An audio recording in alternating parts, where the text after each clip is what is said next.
Good morning mga kahanap buhay.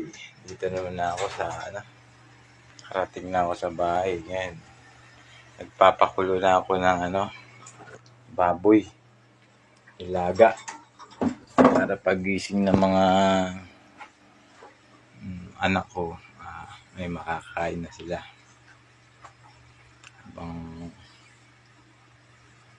Tapos maya-maya na naman, lalabas na naman tayo sa para maghanap ng mga ibang paninda para pandagdag kita, para masuporta natin yung mga pangailangan. Kaya ngayon, dito sa bahay,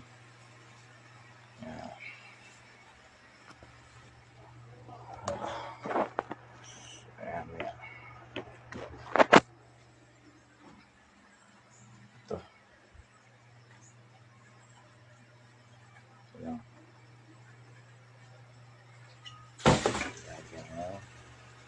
Baboy.